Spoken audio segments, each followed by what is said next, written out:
feel like our episodes are always just so like just fluid. Yeah. Exactly. Where it doesn't feel like forced, where like if we decide to jump in, we just jump in whenever.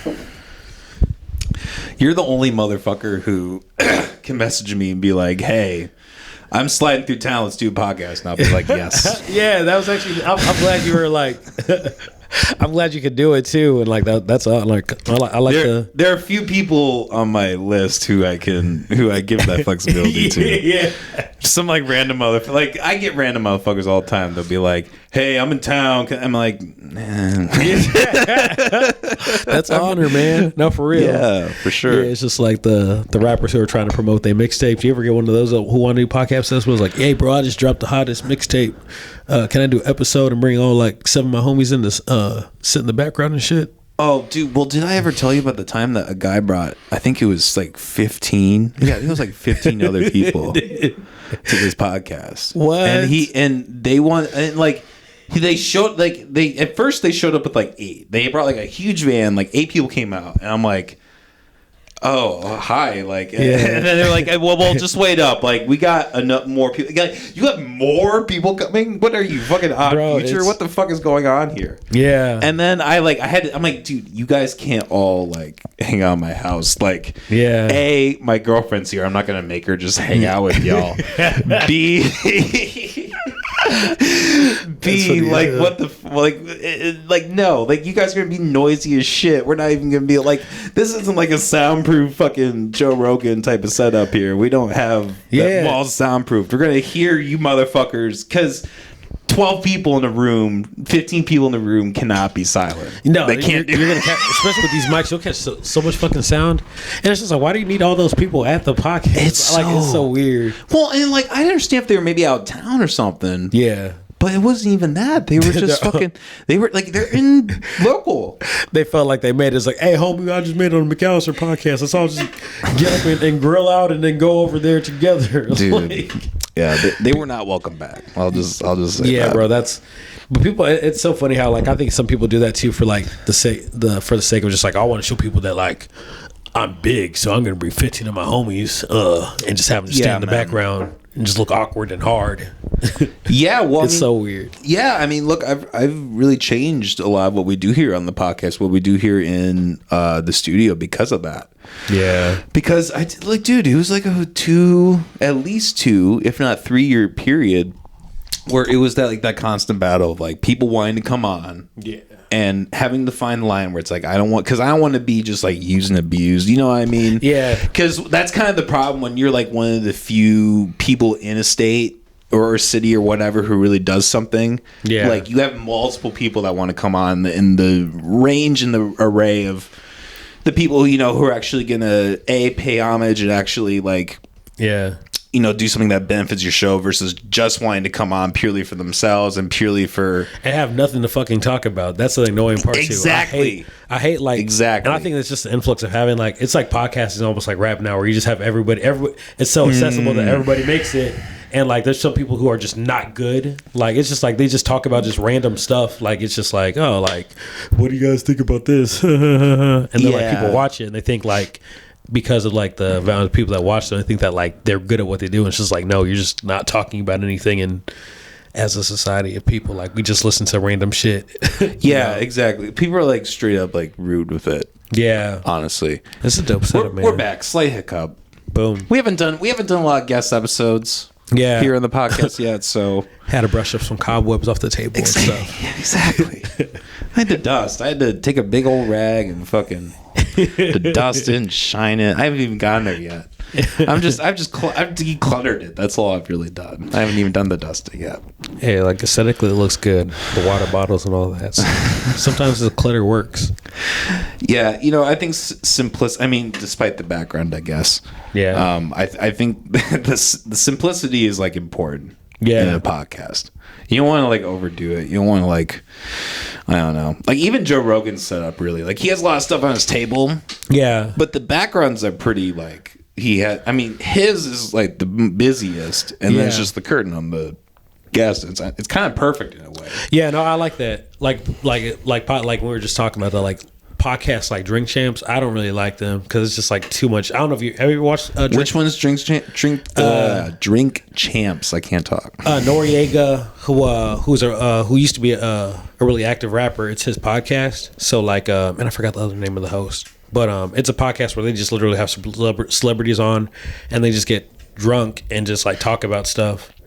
So like you'll get some people like The Game. He had an episode where he just talked mad recklessly because he was drunk, and then Ye too, like, you know, Ye says some crazy stuff. Of course. But like, I don't know, people like it for the craziest. But like I said, like to you earlier, it's just like I want to hear y'all talk about something like that. I guess I don't know. Like I feel like I have like this weird standard for like podcasting. I guess like it's like where like I want to like if I'm listening to you for like 45 minutes to like 2 hours or so, like I want to hear like some stories or something cool or like a perspective that like I never thought about, or you know, I don't know. And maybe that's just because like again, like I'm like a nonfiction book reader, and like I'm just a very like reality driven person where like I like that stuff. No, I agree, man. I think you know, I think if you have any kind of format, any kind of, you know, semi artistic format that like anybody can do. Yeah. Like any jackass can buy, like this microphone is like $20. Yeah.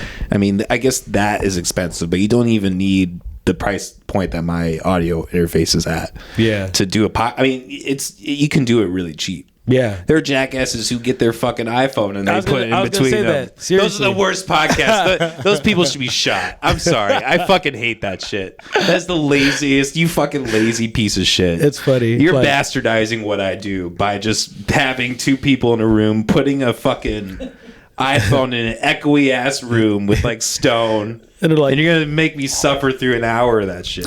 And they really just think that's like it's a profound idea. Like, hey guys, you guys want to just start a podcast? Just come over real quick. We'll put the phone here and just talk about whatever we think in the moment. And it's just like, bro, this is so. That's why I'm so like, I don't know. I love how big podcasting has grown, but like I said, it's kind of like rap, where like it's cool that people have accessibility and like how like these platforms aren't as like exclusive as we once thought. Like with rap, like you actually had to do all this work to actually make a song, and all this, where now it's like you can just make it in your room. Like I love that, but then also the other the back end of that is like there's no such thing as quality anymore. Like it doesn't matter because everybody's like, I just want to make something and just make it and have people listen to it. You know? Yeah, and exactly. And that freedom is good, but it's just like there's almost like no standard. You know what I'm saying? You know, and I'll say this from experience. Like there does kind of sometimes there's a point where you kind of just you're not just doing it to fill up time, like not even fill up time, like fill up the episodes, fill up the schedule, but like you do kind of have to exercise a muscle of being like.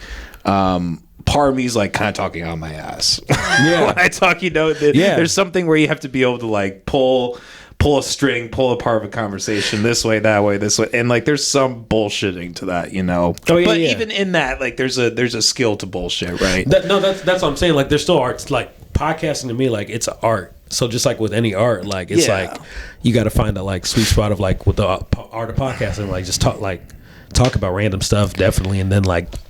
Do that, but just like find a way to also talk about something that like, because again, people are gonna listen to it. I think people do podcasts in kind of a sense of like, oh, like we're just doing it for us. Like nobody's gonna listen to this, so we're just gonna talk about random stuff. Like, what kind of Cheetos eating, man? You're so high. Okay. Yeah, right. There's a level that's like, you know, you're talking about the what's it called? Drunk Boys? Drink Champs. Drink Champs. Yeah. What, same thing, right? Yeah. It's the same fucking thing. But like, you know, even like listening back on some of my podcasts or whatever, like there are some podcasts where I feel like like I think Joe Rogan's podcast is guilty of this too, where like the amount of consumption of like drugs and alcohol like reaches a point where the podcast just isn't interesting anymore. Yeah, that's almost like why I kind of, you know, wanted to kind of trim it more down to like, you know, the hour, because like I had these like, you know, 3-4 hour, not even 4 hour, but like 2-3 hour podcasts where we would just have a bottle of whiskey in the middle of us, and then the last like 30-45 minutes, we're even smoking cigars sometimes, you know, like last 30-45 minutes are just like unintelligible, like, yeah, man, yeah, like you're just so out of your zone. I've had people come in on acid and like he had to tap out 45 minutes in because he couldn't fucking handle it. It's crazy. We made a big joke. He's like, yeah, he's dead. He's and he's like sitting on the floor just dying laughing. That is a wild idea, like to be able to like have the mental fortitude. Go on the podcast on acid. I've thought while your face is like spinning it off that. Yeah. Well, and you have the lights here and shit. I had it. Oh, dude, actually, you know him. J-Trig. Oh, Trig. The first time he came on the podcast, he was blitz. And he like left me dabs and like he was fucking. He was like, I feel like we started before we started. He was like, I feel like I'm on a space station. And I was like, okay, this is going to be an interesting podcast. I can see him saying that too. And he was like kind of freaked out because like the lights I think really threw him off. And like after seeing other people come on my podcast like just beyond inebriated, I'm like, I don't know if I can do a podcast on acid. Hosting this thing is way different than just like like just showing up, you know, like whatever, you know. Yeah. Tom Cruise in it, just fucking. What was the fucking show they did that on? Where Tom Cruise is? It was Oprah. Tom Cruise went at Oprah and he was like on coke or something, and he's just like fucking jumping on the couch and like yeah, I'm happy, man. I'm fucking really. Yeah, it's. I know. Wild, I think man. I have seen like clips of that, but I didn't know the context of that. I thought he was just being whatever, but. I mean, I don't know. Maybe he was on drugs. Maybe he wasn't. It seemed like cocaine behavior. That's all I'm saying. It's like objectively, cocaine behavior. It objectively looked like cocaine behavior. Well, I've never heard that term. That's actually a funny term. It's like that is cocaine behavior. Yeah, J-Trig, that's the homie, man. You know, it's crazy. So he moved to Colorado like a few years ago. Yes. But I've been meaning to go back. I've been meaning for ever since he moved. I've been trying to go out there, but like he literally has a shroom farm now. Like super cool. So a shroom farm. Yeah. Oh, because like in Colorado, you know, you can grow legally. Oh, you can grow legally in Colorado now? Mm-hmm. I didn't know that. Yeah. Yep. That's fucking wild. And if not, I just incriminated him with my bed. We'll look it up and bleep it out if we need to. I don't want to get him in trouble. No, that's funny. No, I think you said that. This is Patreon content. You know, someone from my ex-wife's family. Jesus fucking Christ. Is that mine? Yeah, I think that's mine. So many technical difficulties. I'm so sorry. One of my ex-wife's relatives like started like legally growing shrooms. Oh, really? Like he got this like big old fucking like this like setup, and I was like, but it was fun because like we all like tripped together and shit. So like it was like one of the last times I heard from him, and I was like, wait, so you're like growing like legal mushrooms? And he's like, yeah, like you're not like. It's like this is cool, right? I'm like, I'm surprised. Like I thought he's like, no, I'm growing like legit truffles. I'm like, all right, cool. That's dope. Where was this? Where was this at? In South Dakota. Oh, South Dakota. Okay. Yeah. I don't know what the fuck they're doing now. It's been a hot minute. Maybe he's in jail for mushrooms. Who fucking knows? I have no fucking clue. No, that's crazy. Oh shit. So Aubrey, one of the reasons you wanted to come through was you've had a recent change of heart in your education career. Yeah. Not even really a change of heart, just a change of direction, I would say. Yeah. And I don't know. I know you wanted to come out and talk about it, and you know, like I said, you're one of the few motherfuckers who like, I could just hit up like you could just hit up and be like, "Hey, I want to come out." Like, all right, cool. You know, that's dope. No, that's an honor too, man. But yeah, so just get into it, man. What led up to this? I mean, you've talked about it before in recent, you know, when you've come through before, so I kind of have a sense for it. But just get into it, man. Lay it out. Yeah, no, and it's crazy because again, like I was saying, like it's funny, like. We've done like a lot of episodes like on your podcast channel, like a lot, and it's crazy how it's been like through these different like lifetimes and all that. It's super cool. But I remember I did a podcast episode with you when I like first got my at-risk junior high teaching job and all that. Like 2.5 years ago. Wow. Bro, it's a minute ago. Like, that's crazy, isn't it? Like 2.5 years ago. But I remember like during that interview, like you said something that like always kind of like stuck in my brain subconsciously, where you're like, man, like it's cool to see you as a teacher, because I just wouldn't expect you to like be a teacher and under like the schools and all that. And like I didn't really like, I understood it, but I didn't understand it. But I think I like understand it all the more better now that I've worked at like all these different schools. I love how some comment I made when I was stoned has just like stuck with you. It's hilarious. I was just like, yeah, well, man, I just feel like I gotta tell you this, man. You just don't look like someone I would expect to be teaching the schools.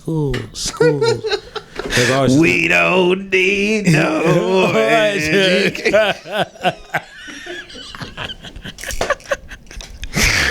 That is funny. That's funny because that was a perfect song. I'm glad you pulled that out, because I feel like that's what my brain's been. That's how your voice has been in the back of my head, just like that song. Like, we don't see you being a teacher, but it's crazy because like now, like I said, after like I left that teaching job that I had with you, I think like after that episode, like maybe like a month and a half after I left that job, ultimately because like I had all these. So I like again, like I was a junior high at-risk teacher. And I was working at the school, which was like just organizationally, it was just messy. Like it was just a messy school. Like there wasn't like a plan for things. People just guessed what to do and all that. And like, mind you, like it's because like the system is messed up. Like it's not really on anybody, but it is at the same time too. Because like if you don't realize it, or like you do realize it and don't do it, then change it, then there's blood on your hands too. So like, sure, for me. But like with that said, like the school that I was working at, like I had a classroom of like 8 students, behavioral at risk, and then one special needs student who like was nonverbal, who would like spit everywhere and all this, and like for me, I'm like, okay, I'm one teacher and I got like at-risk students in here and a kid that's like that spits, like that's not a good combination, and then like when I would make the suggestions like, like maybe we shouldn't do this, or like, oh no, we're gonna do this because we're the school and you listen to us. So like I had situations like that, and just kind of like being pulled, like they would pull me out of my classroom when they needed somebody to do janitor work.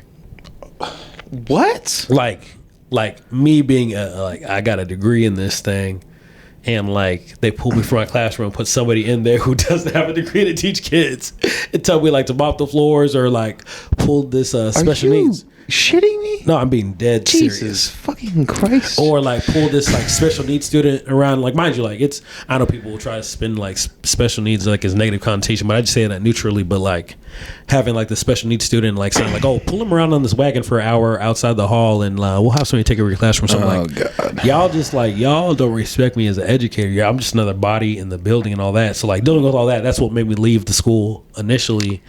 And just other stuff like we're just dealing with like racial tension with like teachers who would use the N-word, students who use the N-word, and then me just having to like take it and stuff. But deal with it.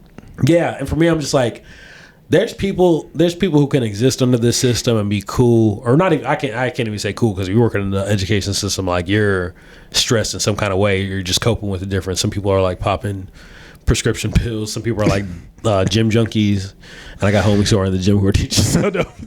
But it's real though. Like you go to some kind of coping mechanism because the system sucks. Yeah. There's some people who can do that and like have that like balance of like, okay, like this sucks and all this, but I'm gonna go to the gym. I'm gonna drink or do whatever. And I don't even judge any of those perspectives because I get it now being in there. But there's some people who just are like, man, this system's messed up, and like I can numb myself and pretend like this ain't a thing, or just be like, let's leave, and I'm grateful in the sense of like how like I have options as an educator, because like I've taught poetry long before I taught at an at-risk school. So like for me, I just created this whole program, Young Lions Road, that I run now to be my medium in which I was teaching. But I feel like with having that school experience and having this school experience now that I just like left and all that, it's like almost like I kind of was in this like amnesia state of like forgetting why I left the schools initially. And then I found myself at this school and kind of being like, oh, like I'm not supposed to be working in schools like that.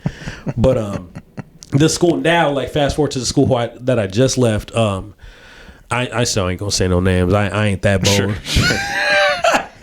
I ain't that bold. No, self-censored. Give me less to edit. Yeah, I appreciate that. No, but it's just like, I want to say the school that I was at, like it was a dope school. Like so I worked at a little small like private like international school. Okay. You know, for like students who like wanted to advance educationally and all that. And it was dope with that because like I'd work at the school, had kids from like Morocco, the Congo, all these different countries, you know, and like just being in a diverse school like that is cool, you know. But I think it's just like with anything, it's never the kids that are like the problem with schools and all that. It's just the systems in which we create. Yeah. You know, and like when it comes to private independent schools, people don't understand like they can literally make whatever rules they want. You know, like that was the whole reason. Like it's private schools can't like historically private schools existed because like when racial integration became a thing, all these Christian schools start popping up because they can't say anti-black no more, but they can say private and make their own rules. So like with the genesis of that, like private schools are gonna look messy. You know, like people are like, oh, they can make their own rules. That's cool. It's like, not all the time. yeah, exactly. You know, to the extent of like, so I had like, I'll tell you one experience that kind of started this whole like riff of me leaving the school ultimately. Sure. The first situation that I had at the school, right? I was leaving to work one morning and like it was cold outside, so like I'm not thinking about anything but like grabbing a jacket. So I grabbed my Black Panthers jacket. You know, like Black Panthers, like the party. Yeah. You know, at a private. You gotta clarify that these days, huh? At a just the people who think about the movie and stuff like that, you know. But it was just like the actual Black Panther party. Like it was a jacket that my homie made, and like I threw it on, not thinking about anything because I'm like, I'm just cold. Like I'm just gonna grab a jacket. So I get to this campus, go through this whole school day, and at the end of the day, HR emails like the whole staff and says like, I just want to make a reminder that we can't wear religious or spiritually like affiliated clothing. You know, I said religious, spiritual. I mean political or religious affiliated clothing. You know? Sure. And I'm like, okay, cool. Like. I'm looking at the email, not thinking about anything. I was like, they're not talking about me. Like, I'm not wearing nothing that's crazy or nothing like that. But my homie, who was one of the teachers at the school, like, super dope. Like, she brought it to my attention. She's like, Aubrey, you know they're talking about you, right? Like, your jacket, Black Panthers. And I'm like, oh crap! But at the same time, I'm like thinking in my head, like we got teachers who are walking around with like Read Banned Books T-shirts or Protect Trans Kid T-shirts, and like those are equally truths. But like, why is it that my jacket like is the reason that like y'all sent out this email? You know. But then like in that moment, I just realized like at a private school, like the parents are the stakeholders. Like they have like the parents in private schools, they really have the power to like really change how things work and all that. You know. That makes sense to the payers. Yeah, because they're paying the money. Yeah. Like all these committees and all that are on, like they're paying money to be there and all that, so they're investing in the school. So like if they say like, oh, this person wear that Black Panthers jacket, like I'm offended by it, and y'all need to address this because I'm putting money into the school system in which like y'all are building up, you know, and they'll be like, okay, cool, whatever you say. So like that's why that happened. That was the first thing that happened. The second situation that happened was I don't want to get your perspective on this too. Was over standardized testing. So I mean, just refresh me what that exactly means. So you know, like I know what it means. But. You remember like in like maybe I want like maybe like this is good kind of hearing your narrative, but in elementary school, junior high, and high school, did you ever like have those random tests that you would just take randomly that you never really studied for, but like you would just it was like those state tests. The ITEDs and shit. Yeah. So did you take those in elementary, middle school, high school? Yeah, I think so. I think everything. Okay, cool. So maybe didn't start till middle school. I don't remember. I think everything though. Yeah. So what was your experience with standardized testing like that? Then I want to hear about like your kind of perception of it from like how like did you guys like study for it or like I never did. No, I mean I didn't study for my fucking ACT. Like I fucking give a shit. So like I don't know. I played like a game with it. I was like, I imagine it was like Guitar Hero. I'm like, I'm just like fucking that was how I took those tests. I mean I think it's stupid. Yeah. Ultimately. So when you were taking these tests, like, did your teachers ever like be like, "Hey, we need to prepare for this test"? Did you guys ever do anything like that within the school and all that? Yeah, I guess that probably did happen. Sure. Yeah. You know, it's kind of funny you mentioned. Have you ever seen The Wire? No.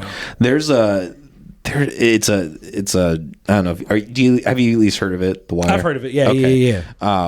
So there's a season where it focuses on the school, and like they do a thing where they go into every class and they're like, hey, we need to like have everybody just be teaching English because because the whole thing with the ITEDs that people don't even think about is like state funding is directly correlated with those numbers. Money. Mm-hmm. So it's the politics. Yeah. So it kind of it is really shitty in a way because like you're creating a standardization that like the government then like acknowledges and is like, hey, we're gonna pay people based on this. Yes. And then if you in each institution are like, we're gonna hijack this in a way and subvert the true education of education, or the true reason for education, which is to teach people. I mean, you're gonna subvert that just to be like, we're just gonna give people these bullet points, these things that like they need to know to get these scores, right? It's like, I don't know, it's almost it's just a made up system, it's just like we're like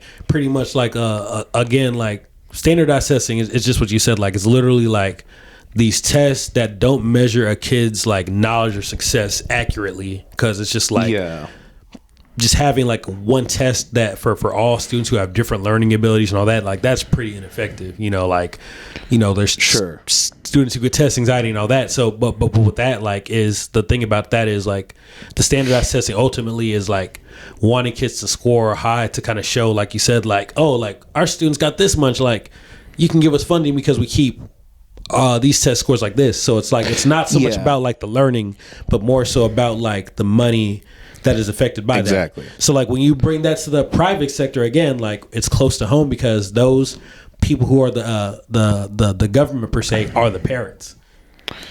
So like so like if their kids don't, because again, like it's like they're the ones who are like investing in it and having their kids go and paying paying the money for it. So like if they see their son or daughter like score bad on this MAP standardized testing. I said the MAP score. I called it the score, but it's okay. Sure. But when you have these kids taking this test and all of this, and juxtaposing into grades, like they can have all A's and all this, but like if that test score isn't what it is, like there's a freak out because like that's their measure of like, oh, that means my kid's not.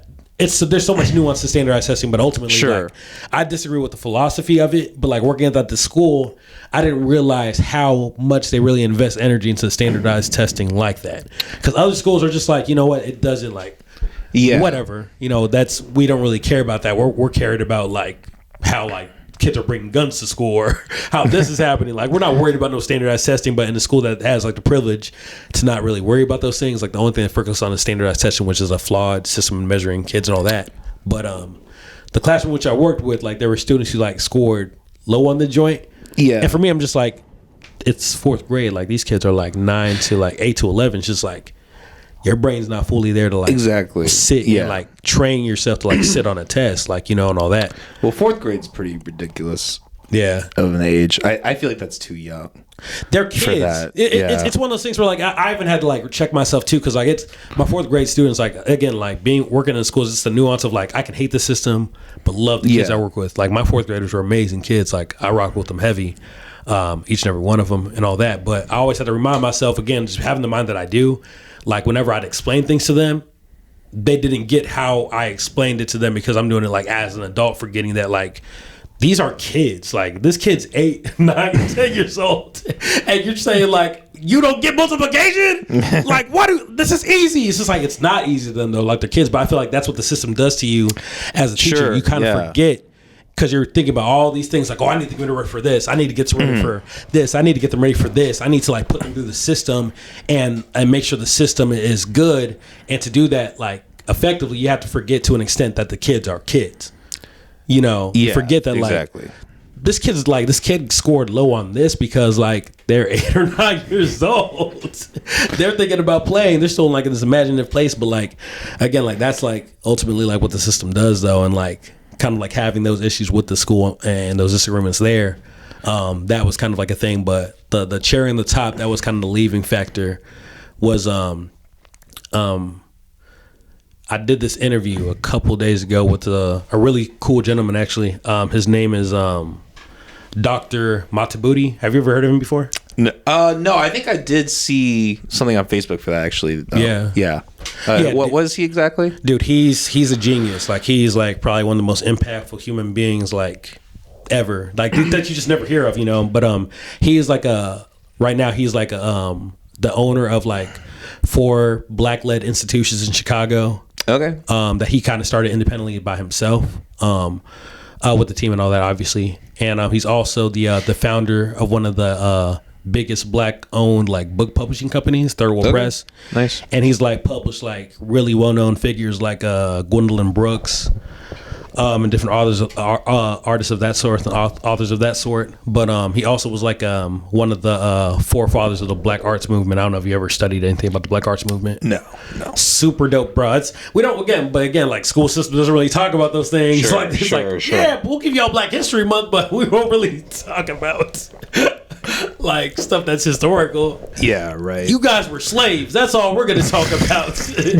Guess what? You guys got here in 1619, and that's where everything started, and that's what we're going to talk about.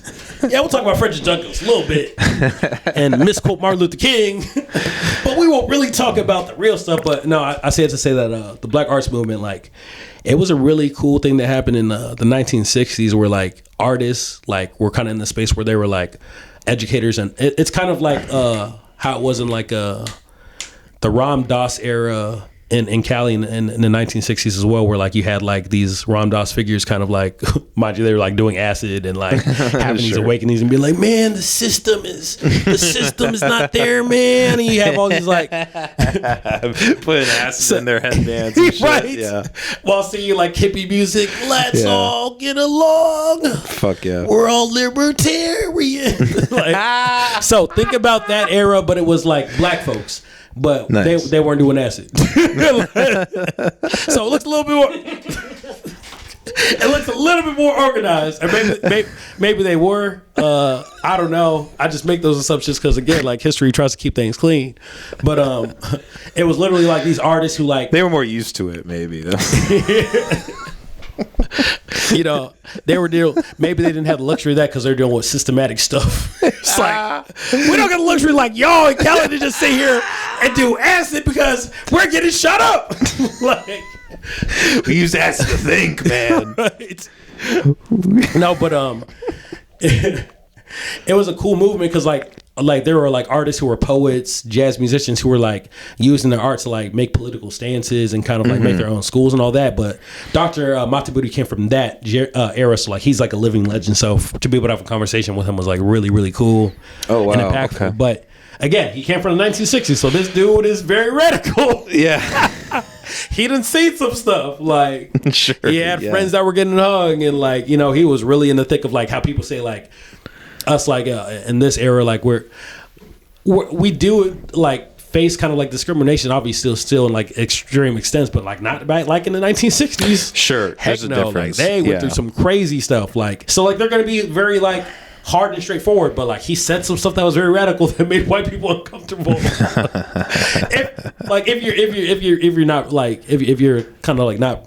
What did he say that was radical about it?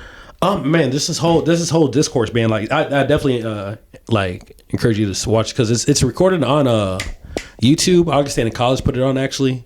Okay. So like definitely check it out. But he talked about a lot, like it's radical. I shouldn't even say radical. Maybe like more revolutionary. I feel like there's kind of like a difference. When I think radical, you're thinking about like eat the rich and burn everybody at the stake. It wasn't really that. It's just like no, like it's we're gonna like make people feel uncomfortable. Know that like things are happening and we're going to press you with that in a way where like we're provoking you to think and not run away from truth and stuff. That's more so like what they were. So maybe that's more revolutionary, but he was talking about Black institutions. Like I asked him a question, mind you, I was like, I was a moderator for him. So all I was doing was just asking questions, kind of like what you're doing here.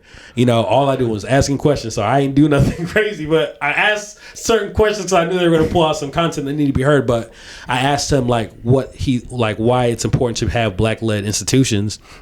You know, and he broke down why, and like, kind of like long story short, what he said was because like institutions, like they don't really care about like the Western institutions that we've created and known, like American educational institutions. It's a system that doesn't really care about like the students fully, or the teachers fully, or even the janitors fully. all they care about is the politics and using this system to get in as much money as they can by head of students, by these collaborations with like maybe juvenile detention centers who are like, hey, like if you give us this student, we'll give you guys like 7,500 and all that. You know, it's all like a political game. That's what American. He didn't say it all like that. Like I'll probably, yeah. I'll probably put myself in more trouble with how I'm saying it. But like that's the truth though, you know. And he was saying like black-led institutions, like yeah, it's still an institution. Like it's kind of funny because I feel like when people talk about like the opposite of like institutions of what we should have, they kind of think like, oh, we should just have like almost like I'll say it for like a better term, anarchy when it comes to education and all that. But it's just like, no, institutions have to exist. Like we just need like some type of order in some type of way, because like human and I don't know, I want to get your take on it, but like I think you're talking to the anarchists, so yeah. But I feel like I feel like even with that, like I think you'll agree in the sense of like it's as human beings, like and like we're brilliant people, but sometimes left to our own devices, we're not the most sane. 2020, like during quarantine, really kind of showed that what social isolation did to some people. Like you had people go around casinos chasing people with axes, and you just had all this like craziness. So for me, I'm like, my belief is just like we need some sense of order now. Like depending on what who's the hand who creates the order depends on whether it's going to be something that's productive for humans or destructive for humans using them for profit. You know, there has to be some kind of institution that exists. But he was saying that like having like black-led institutions kind of deviate from like what a system was where it doesn't care about humans to having a system that cares about like people and in their specific demographic, like black students. Because again, like it's nuanced, you know, like where no district's the same, but like there's studies that kind of show that like black students like still have this like narrative of like being treated differently within schools. Sure. I have a whole situation with a student that just happened that proves that, but like with having black-led institutions, they kind of ensure that this doesn't happen. It's still an institution, they're still going to learn, they're still going to have like certain rules to abide by, but their rules are more humanistic to like the students and teachers and all that. And like that's what he said. So like that was kind of like, that's what I'm assuming was kind of the selling factor. So like, if you're like a white parent who has their kids go to this like private school and all this, and you have the teacher who's one of those teachers there having this conversation with this like super like revolutionary dude, it's like it's gonna raise some eyebrows. Yeah, you know. Exactly. So that was. With the three, like with all those things happening, that was kind of the tip of the iceberg where they were like, oh damn, that's wild. We thought you were the kind of black guys that we can kind of control. But bro, that's crazy. I be thinking this often though, bro, because like it's for me like when the chips are down, like as James Baldwin said, I guess like I consider myself an artist. Like education is just my canvas. Like I just know how to do education because I know art well. You know, so I don't call myself like an educator. I call myself an artist, and that's why I'm kind of unique in that. But I always like question if people, because like again, like even with like what I do in community, I know like that kind of gives me like a good looking community and all that with people who kind of like look up to me and all that. But I always question if people really like understand who I am when they listen to my poetry and all this. Like you think just from listening to my work and all that I would be the kind of teacher that you picture in your head, like. That was your bad, like. Yeah, exactly. You know, it's just like I'm not. But again, it's just like I'm not one of those people who can like be in a system and like feel comfortable and just be like, okay, I noticed this thing, the Black Panthers jacket thing. I noticed the map testing thing. I noticed this thing, and I can't be the teacher who's like, well, I just gotta abide by the system and just kind of like make sure I don't do this as much. It's like no, like if stuff's messed up, like I'm gonna dip. Yeah. No, but I mean, like I can't operate like it's again like I learned this again like, and this is why I say like I feel like having this kind of like realization again after having that same realization when I left the junior high teaching job. It's just like I think I kind of forgot that like when you're in that system, it's just like I think a lot of well-meaning teachers gonna go into the system, and I say that out of grace because again like I have a lot of colleagues who like work within the schools, public, private, and all that, and they're dope at what they do. Not all of them. There's not all of them.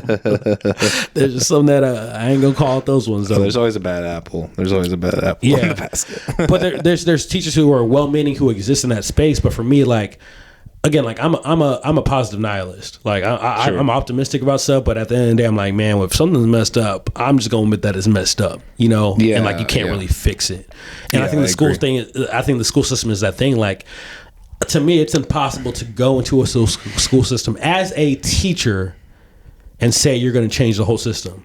No, I think that's like dropping like a black, like just dropping like a droplet of ink into a whole ocean and say like, oh, this whole black drop is going to change everything. It's just like, no, you're probably going to dissipate within like exactly. 3 seconds of being down there. And that's because that's how the system works. And like, yeah, you could say like, oh, well, like I'm going to like have these admin positions and all that and change from like the up. You think they're going to let you like someone up at that table who are going to talk about making change like that? No, like that to mess with the whole system, like it, so like the only way to like, again, to kind of come back to what Matabudi was saying, like the only way to kind of like make that change or whatever is to make your own system, make your own institutions. Yeah, well, I mean, this kind of goes into what my perspective is, which is like I'm a big believer in privatization. Yeah, I think like you point out some very critical things about privatization, kind of what happens with that. Yeah. But I do think that part of that is because there is this government standard, because we have a public school system, they kind of feel like they have to, morph to that in some way. Like the standardized testing, I mean, that's government testing. Yeah. And private schools, I don't know if they're required or if that's a voluntary thing. I assume it's required. I assume to some extent they have to take that. So, I mean, even though it's a private school, they still have these, like, government things put in. Oh, yeah, absolutely. But, like, I think, like, I know that, is it a nonprofit that you're starting?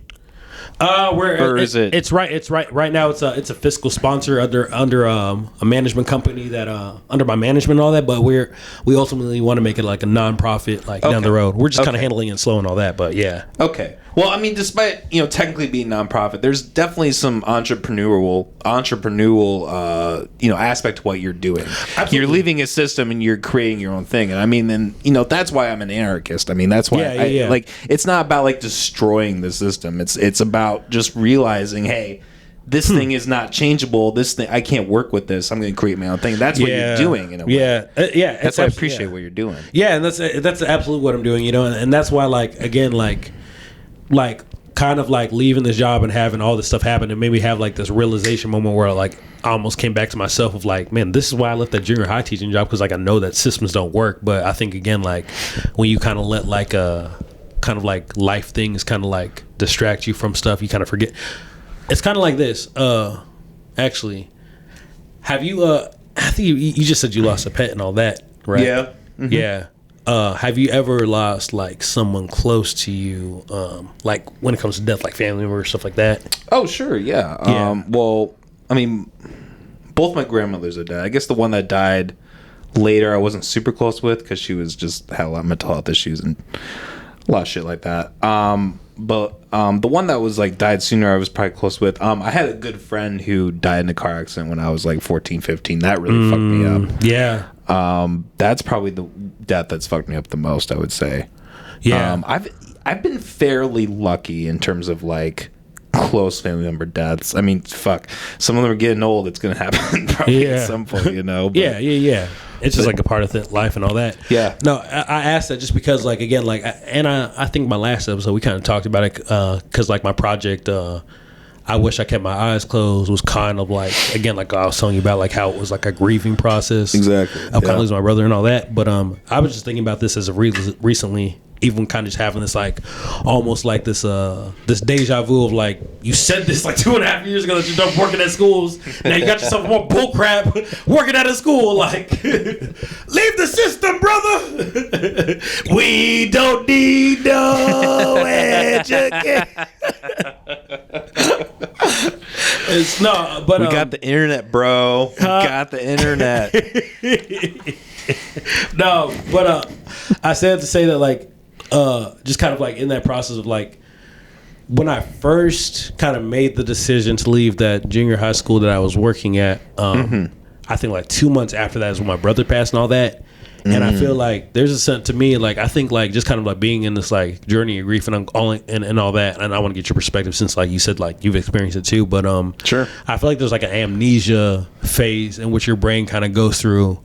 Which I'm kind of curious and kind of studying honestly. But like when you go through like loss of like a person and all that, it's like your brain goes to this like weird amnesia phase where like you kind of forget who you are for a second, and you kind of like.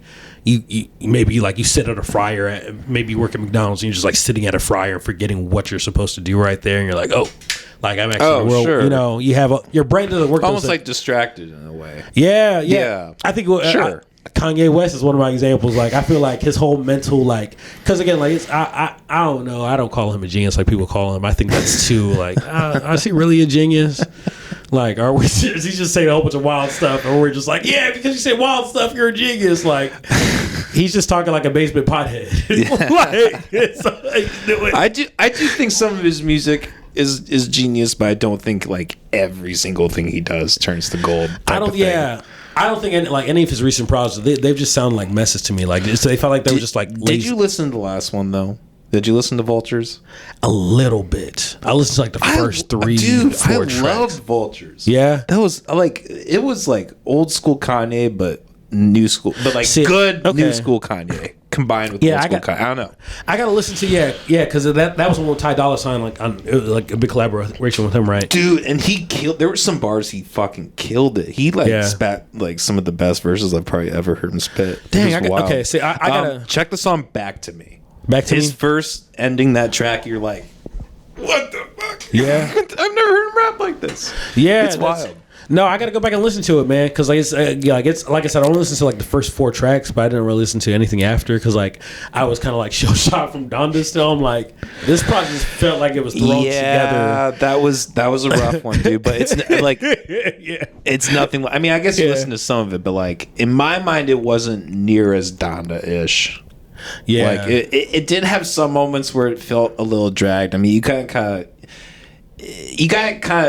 have to like give him a grade of like this is a mentally ill person creating music in his basement. You know, you gotta give him a little bit of leeway there. Yeah, everybody hates him. Like, well, it's true, but it's just gonna go off that. Like, my whole thing is this, like, kind of like. Being a fan of him, because I've been a fan of Kanye since I was like 15, since I heard College Dropout. Oh, nice. Like I used to like big fan. College Dropout, Late Registration, Graduation, 808 and Heartbreaks was dope. I absolutely love My Dark Twisted Fantasy for sure. Like people say like that's one of his best records for sure. I agree. I've been a really big fan of him for a while and like just really kind of following him as a person. But like one thing I'm always noticing about him is like he really kind of had that mental decline after his mom died. Yes, you know, and mind you, like it's because like she was one person who had his back, made sure he took meds and all that, and this is the other. But like again, like there goes something to say about like when you go through like a grieving process and like you don't give yourself the time to like think or take a break, your mental decline is slowly gonna kind of like do its thing, you know. And like have you watched any of his documentaries? No, I haven't gotten a chance to do that yet. Yeah, bro, watch those. Like it's for me, it was dope. Just to kind of see like this inspirational story of like how he like was 15 and the shy and kind of becoming who he was. But like there's almost this dark undertone of like seeing his mental decline kind of go to like when he's having conversations with people are looking at him like he's crazy, like bro, like this doesn't make no sense. But we're trying to follow you. Did they show the footage when he was at the Klan rally when he was a no, they didn't. They should have did that though. Like that should have been like extra footage. Dude, Netflix would too. Netflix is totally surprise footage. Yeah, extra. You just see white people, and you just see Kanye West in the middle, just putting on a hood. You're like, what the fuck are you doing, dude? We call the documentary "Yay the K." You just see this black mask and all these like white masks around him. Kanye isn't even his real name. That was just his way of signaling KKK. Right. I'm gonna be Kanye. You know what the Kanye means. Right. Hey, his next album is probably gonna be like Yay Yay Yay, and it's gonna be like him in a Black Klansman member mask. I was hoping the next time would be like Holocaust or something wild like that. I thought that'd be funny. Just embrace it, man. Yeah. He kind of in a weird way did on the album, which was a little like, okay, man. Like, wait, he did what? Kind of embraced the whole anti-Semitic thing. He's like, oh yeah, he's like, I'm anti-Semitic, but I'm still the king. You know?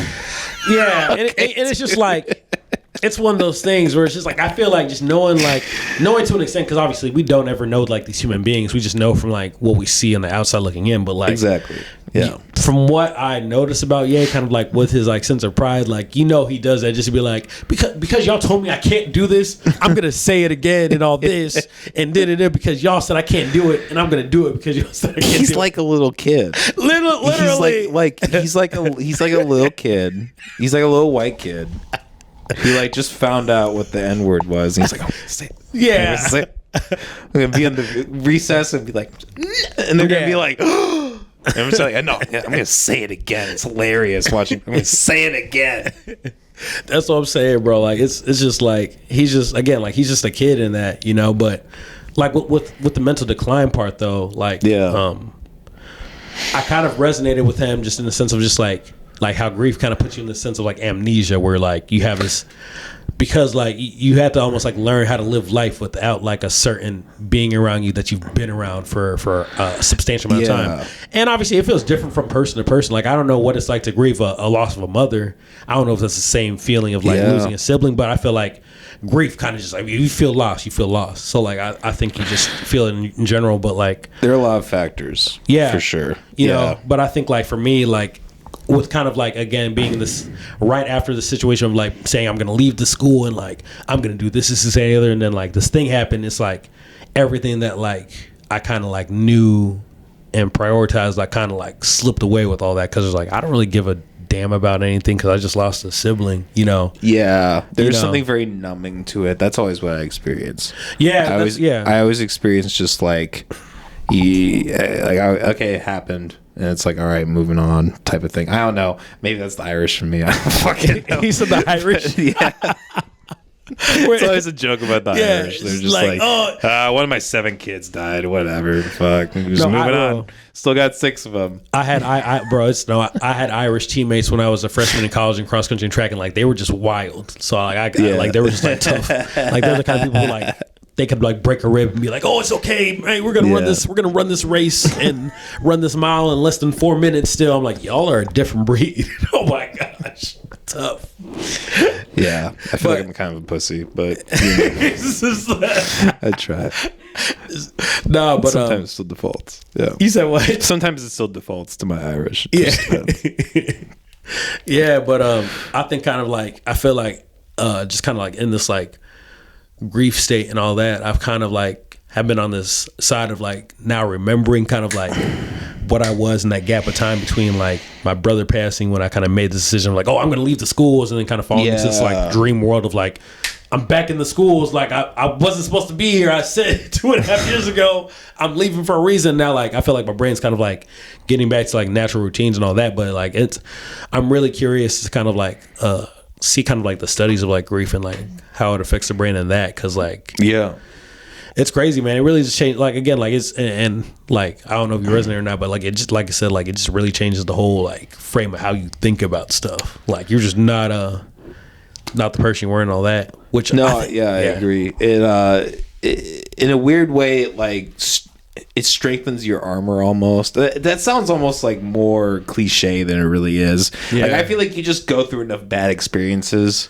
you go through enough death where you just kind of like I don't know. You just kind of get to a point where it's like, I mean, look, like my mother dying is going to be a lot different than like my grandfather dying, right? Because of relationship. Exactly. Yeah. Exactly. No, that's true, and that's true because again, like I've had family members. Like I don't have a grandma on either my side anymore. Like my mom and dad's side. Like my mom's grandma died when I was like 21, 22, and like I felt it, but I still remember like when I saw her like kind of sitting, like laying in her hospital bed, like dead, I kind of was just like, dang, like that sucks. Like she was great, but it didn't really like rock me like it did my mom, who like in her grieving period, like I remember one time, like again, this is like my Christian days and all that. Sure. What were those Christian bookstores that were once a thing? Do you remember what they were called? I mean, there's like a million of them. It's like they always had like these purple drapes at all of them and all that.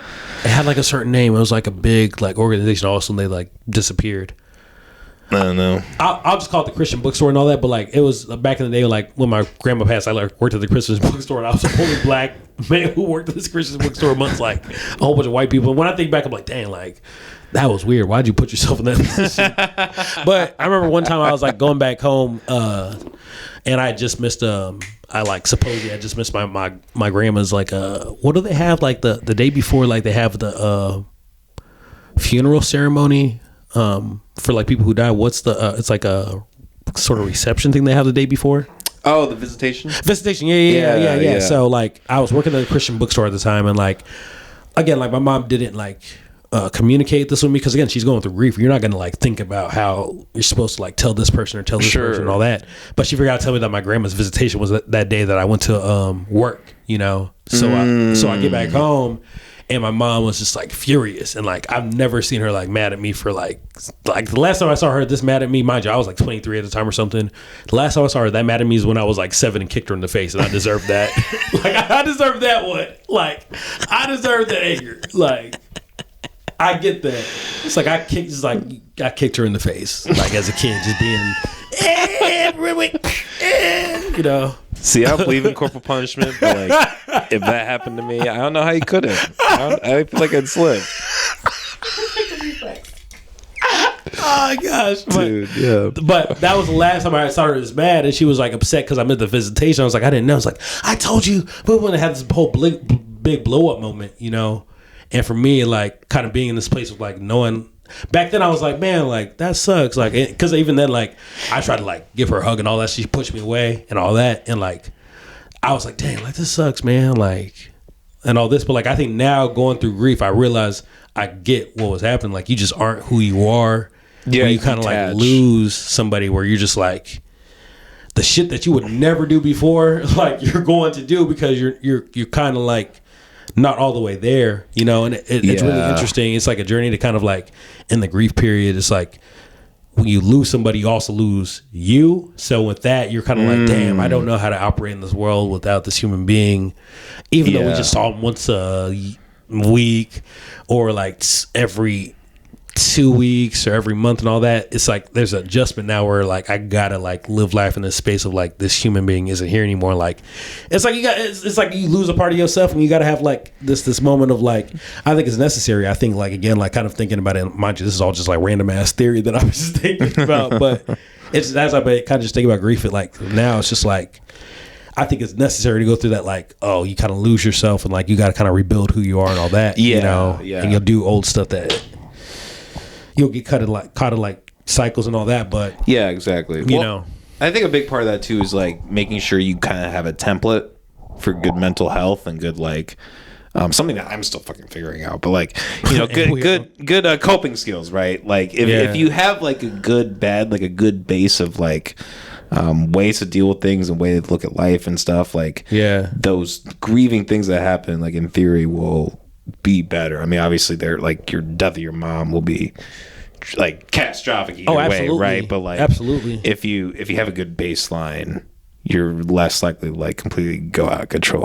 Yeah. You know what I mean? Just learning how to sit with it, you know? Exactly. You know, just kind of just having a reminder of just like sitting with it and not trying to distract yourself, you know? It's kind of like the practice to kind of find them up, because like it's when you distract yourself, you start doing like Kanye lost his mom and now all of a sudden like like he's married to Kim K and all this stuff and like doing all these like weird things and all this. It's just like it's wild, you know. It's just like grief is, I say it to say again, like just kind of like being back in this place of like realizing like why I left the school is like, okay, I forgot that purpose because there was a death that happened right after I made the decision, and like that part of me that said like, oh, we're gonna do this revolutionary thing, and then forgot and kind of fell into this like cycle again, you know. Sure. It's really interesting, you know. Yeah, it's hard to keep the energy through when you're going through that kind of stuff too. I'm sure. Like, because that stuff never happens at a convenient point, right? Like when you're going through like grief, it's always like, I don't know. It always seems like everything kind of like hits the fan at the same time in a way, right? Like the good and the bad. Like you're starting good shit, and then like and then something happens. Yeah, and that's just like it's that's like just life. Yeah. It is interesting in that, you know. That's why I'm like it's kind of necessary, and I'm glad that like my brain's kind of like remembering, kind of like, oh yeah, I was doing this thing, but I've been working at the school. It's kind of like the Matrix. Neo sitting in the office. Morpheus calls him. It's like, hey, there are 2 men coming for you. In my case, it was my principal, the admin team. Exit out the right. Go to the left. Resign from this. We don't need no. We got to call this episode "We Don't Need No Education." Fuck yeah, that'd be great. Let's do it. Yeah. We don't need. You sparked it. Just sing this song. Pink Floyd might get us for copyright. Huh? Pink Floyd might get us for copyright. No, Oh yeah. I'm kidding. Oh man. You ever see that movie, The Wall? The Pink Floyd Wall movie? No, I haven't seen it. Bro, watch some. Watch it. It's fucking trippy as shit. What's it called? It's called Pink Floyd The Wall. The Wall. You can find it on YouTube for free. Oh, okay, cool. The whole thing. You've heard Pink Floyd, right? Yeah. Obviously that. The artist of that song. Well, and for that album too, they put out an album called The Wall, and then like 4 years later they put out a movie, and it's almost like a film musical. But like it's done really artsy. They have like these animations where like the flowers are like there's like flowers fucking, and then like one like takes a bite out of the other. It's fucking wild, dude. It's some of the wildest shit. Check out Pink Floyd The Wall. So that's in The Wall. All that. Yeah. Oh man, yeah. that sounds trippy as hell. Yeah, fucking smoke a little bit and watch The Wall. Fuck, I was gonna say that sounds mad trippy.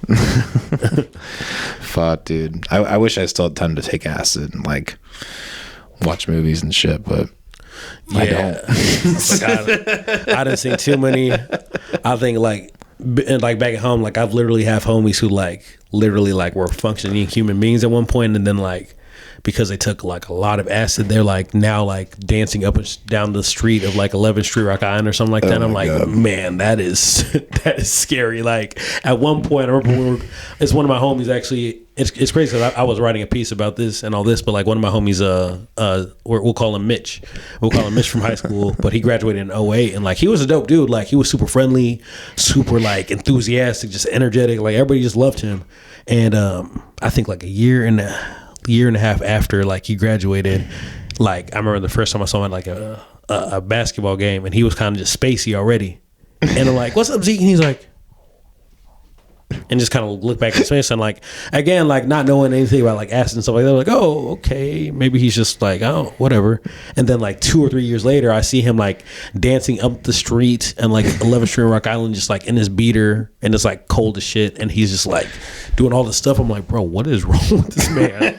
Again, not being privy to like psychedelics and stuff like that, and like now that I kind of know, and like just kind of like even knowing his homie son, like saying that he just had like a whole bunch of acid trips and all that, I'm like, dang, like I'm still shocked watching that, man. I can never see. I envision this being me in 10 years. That's really how I just see myself just being on acid and just dancing and bumping down the street. Do you know I have a podcast? Let me sing you a song. Then we'll do a podcast. You're literally like the product, like you're literally the product for like TikTok videos. Like, look at this guy right now, guys. He's like, hey, Mr. Alistair, you got your podcast still? Yes, I still got my podcast. You want to be on it? That's how I get famous. Fuck all this shit. I'm just gonna become a schizophrenic homeless man. That's how I'm gonna fucking make it.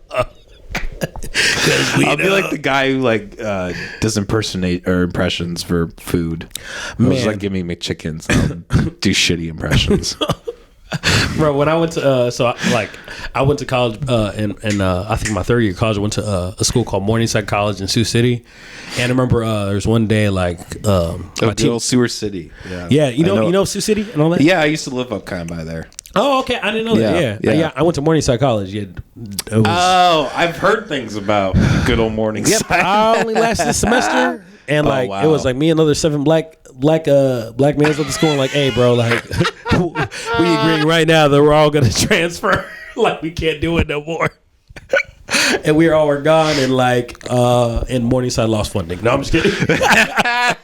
Yeah, right. It's just like, oh, we got this percentage of black people here anymore. No, but I remember at the time, like, there's this place called La Bonita's where we used to go to get like Mexican food and all that. Yeah, like, is it like this underground type of place? Sort of, yeah. Like in the basement? Yeah. I've never been there, but that was like a legendary La Bonita's is dope. Yeah. I still last time I went there was like two summers ago and all that. But I remember the first time I went there, there's this guy who walked up to us just super fast and all this. He's like, "Hey guys," like super just enthusiastic, like, "Hey guys, like I need some money to get some food. Like I used to dance, I got a YouTube. Like if I dance for y'all, can I get something?" And like my friend's like, "Sure," and he started dancing, and I felt so like, this feels wrong right now that we're making this guy. I'm not making this like that. We're making this guy dance for money and all this for $5. I'm like, bro, just give him the $5. Don't be making that man do this, but like, but to be real, you could definitely tell he was a dancer. It's like he practiced. He really wants he really wants his $5, and like he's putting in the effort and time for this. Oh like, my god! I gotta commend it. Like I have to commend it. $10. I feel like if there's like a certain like point, like if there's like an amount of money that they're willing to do something, you should just like intentionally not give them the money, and then be like, okay, we're gonna take you to a rehab. Yeah, we're gonna take you to rehab. There's something going on. If you're doing somersaults or whatever for five fucking dollars, there's something you really need that $5 for something. It's not food. It's like, hey, buddy, we got you. And then they're like, oh, no, I can't. That's going to incriminate me, sir. Sorry, but thank you. Thank you for such care. Fucking A. Good old Sioux City. Aubrey, what do you think about the current election cycle that we're about to get into? I'm curious what your thoughts are before we maybe wrap this up. I mean, I'm definitely not voting. I'm gonna say that straight. Hey, it's just weird. Me neither. I've made that decision as well. I know people say that like again, and it's such an interesting thing because I feel like there's just like pressure. Maybe it's I don't know like how it is like when it comes to like being white and all that, but there's just like pressure on black communities to be like, you have to vote because people die for your right to vote and all this because of like how like black African Americans had given the right to vote and people fought for that, which like I can definitely like I acknowledge and I'm thankful for those people to do that because they allotted us the power to make those decisions. But I think that with that too, we also have the freedom that people don't understand that to not take that as well and realize that was fought for just as equally. Yeah, to just have an option. You know, but there's just like weird traditional kind of like black thing where it's just like you have to vote if you're black. You remember back in the day, like we were in high school and they had like P. Diddy and all these rappers being like pop locking, you gotta vote. And we're like, we don't know anything about politics, but he really pop locked. Valid. But it's just so weird, like how there's all this weird pressure that put on black communities, like you guys must vote. She's like, you didn't even give us rights to vote to begin with. I can say no. Well, but that seems so backwards in my mind compared to like what, like if you look at like black culture 50, 60, 70 years ago, it was way more of an independent. I mean, correct me if I'm wrong, but like it seemed like more of an independent kind of thing. Absolutely. Like people like Malcolm X were like, hey, like we don't need the fucking system. We can do it ourselves. But I mean, to hear that like there's this huge culture to be like, no, you need to abide by the system. Like it's like almost like it's culturally blasphemous to not vote, and it's such a weird pressure. Like if and you're telling this person who does not know anything about politics, doesn't know who's on the ballot, doesn't even know like what Republican or Democrat is. You're telling that this individual, just because he's black, needs to vote. That is dumb. Like at least have some like if that's your whole thing, at least have some kind of education of like, okay, like before you do this, let's give you like the proper like rundown of all this is ended. But ultimately, I'm like, when it comes to like this current election, I'm like, with that said, like I'm not one to like go abide by the whole like vote for the lesser of two evils because I'm like the evil's still evil. Like I agree. 100%. That doesn't make any sense. Like you're telling me like, oh, pick the knife or the gun. Like maybe I don't want to shoot or stab anybody. Like can't I just say like nope? Like I'm cool on all that, you know? But it's just weird, you know. It's cool that I know Cornel West is running for this election too, which is cool. But I don't think he's not going to win. Who? Cornel West. You know Dr. Cornel West. I've heard of it. I'm not super familiar. Really amazing human being, bro. Like politically, as a political activist, as like just a humanitarian, bro. He's dope. You know, he's one. Like I don't agree with like all his ideas and all that, but like he's just a human being who really believes in like just having authentic integrity, and you can just tell just by like just how he moves as a human being, you know, like it's consistent with who he is as a person. But like, what is he running? You said what? What party is he running on? Democrat. Oh, okay. Yeah, really dope brother though. Like he's really knowledgeable and all that, but he's one of my like influences like when it comes to like, think about the world in different ways politically. But he's running. But again, like the fact that you don't know him, like people don't know him like that. So I'm like, it's dope that you're running. I like the intention. I would definitely vote for you if I knew like you were gonna win. But again, like when you have these powers that you know that like millions of people are gonna vote for, where like maybe like 500,000 are gonna vote for, like it's just like. It's how it's again like people aren't going to vote for somebody who's against who works against the system. Exactly. You know, it's the whole drop the ink in the whole Mississippi River thing. Exactly. I mean, look, let's be frank. Like if anybody in Iowa thinks that like if it's an option that like Iowa is going to vote for anybody besides Donald Trump in the next election cycle, and that the state is going to go any other way than Donald Trump in this election cycle, no matter what you do, you're delusional. Yeah. You're fucking delusional. Yeah. There's nothing like I wouldn't vote for Donald Trump or Joe Biden. Like I have no control. Yeah. Either way. Like if I like I might as well just not like I'm sorry. Like people give the argument all the time where it's like your vote matters and I'm sorry. Like I've played the mental game through and through myself personally, and it's just it does not. There's hive mentality.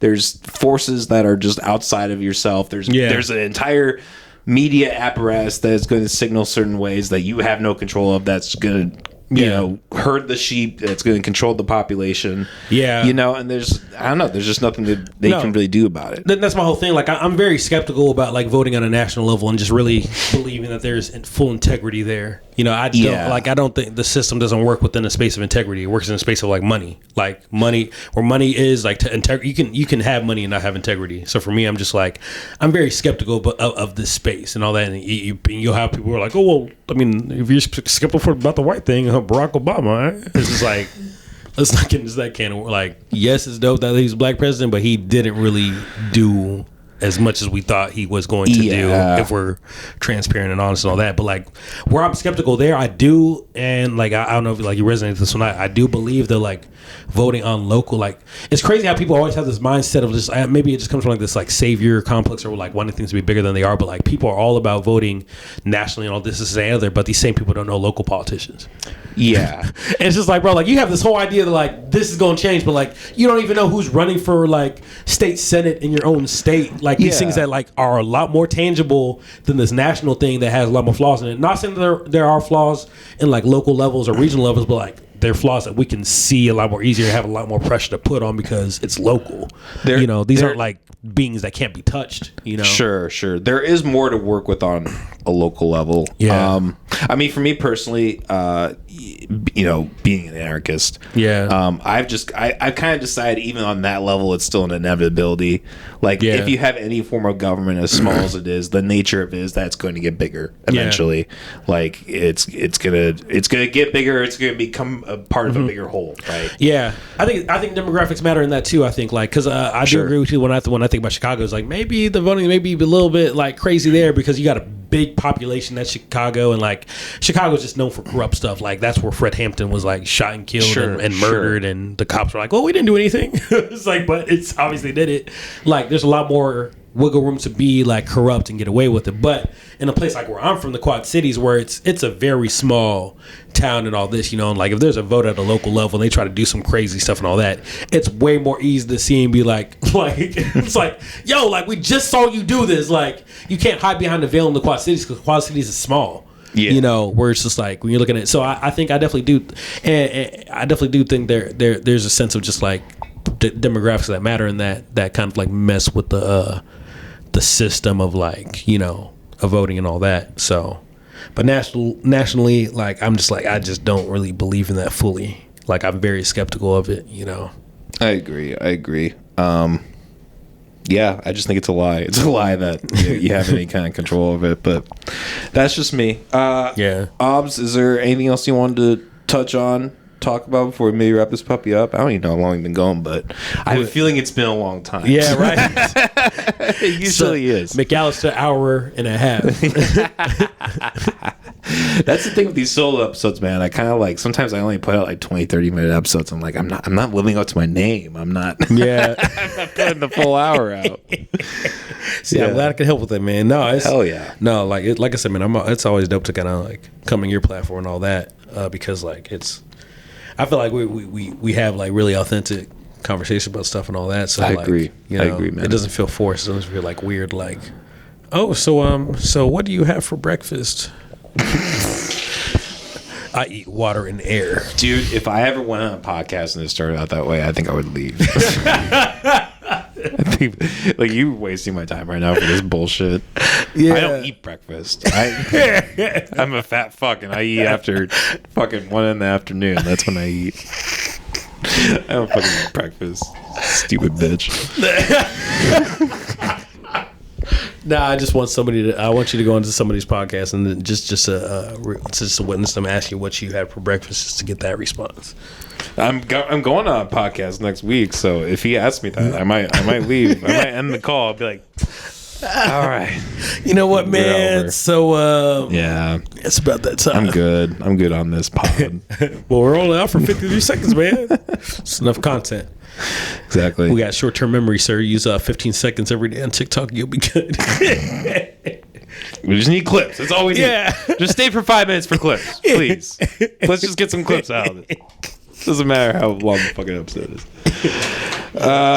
What do you got coming down the pipeline, I guess? Why don't you mention that real quick? So I actually have an event tomorrow here in Des Moines, actually. Yeah. But this is going to be like way past that. Yeah, well, if you're listening, I had an event before all of this, and I'm sorry you couldn't catch it.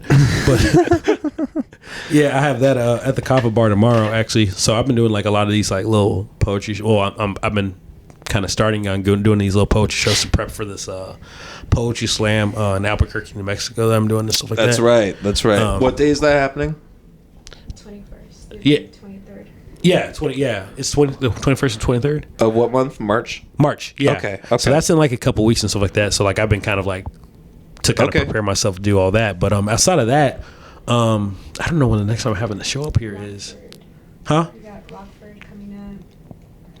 I got a bunch of I don't keep track of the dates. You got an assistant here. You're pretty fucking. You got a fucking setup here, man. I don't pay attention. I need that shit. Fuck. I need somebody to remind me. No, seriously, like because I just don't pay attention to dates or any of that. Like I'm not like, oh, something's happening at some point. I just don't know what it is. Like, and then it's like the day of, like, oh, okay, cool, let's go there. And I put like calendars everywhere. Yeah, sticky notes. Yeah, I'm terrible at it, but yeah, things are happening. So, what about your music? You got any music coming up or anything like that? You know what, man?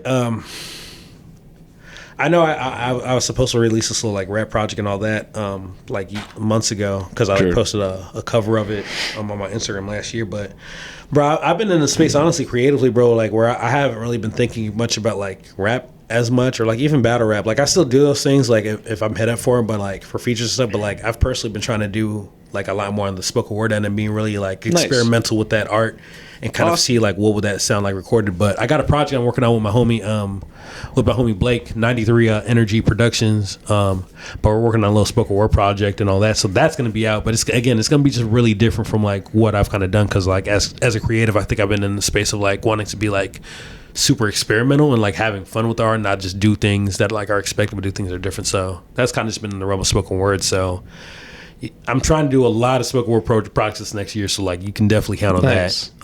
Okay, man. They're going to be experimental and all that, but I've just been in the space of like creating in that realm. But they're going to be dope. They're going to be super dope. Oh yeah. Anything else, Aubs, before we wrap this up? Nope, nothing else, man. Awesome. Well, hey, it's a fucking pleasure having you in again, man. Yeah, no, for sure. Seriously. Let me know next time you're in town, and we'll do it again. Yeah, for sure. Yep, I'll just hit you up like the day before again. It's like, hey, man. So I'm working out the Southern School. Hey, I didn't tell you in advance. I'm in Des Moines right now. What are you doing? It's like, hey, man, I'm actually right outside your house. That hasn't happened yet. If it was you, it'd be okay. But anybody else, they better not fucking try that shit. I'm not gonna be okay with that. Just pop lock you. Yeah, no, I'm not cool with that. Guys, McAllister Podcast. McAllister Hours. Hell yeah. We're trying to do more frequent stuff in this podcast. I know it's been there's been a little bit of a lull lately, but we got a lot going on. We got a movie going on. We got 2 other podcasts. The Unhinged, Uncensored every Tuesday at 2 p.m. We also have the Guts and Gore podcast every Thursday at 2 p.m. where that one we talk about horror movies with Molly. And yeah, we got a lot of stuff going on. We got a movie. Go donate to that. Chronic Crusaders. And hell yeah, catch everybody next time. Peace. That stuff.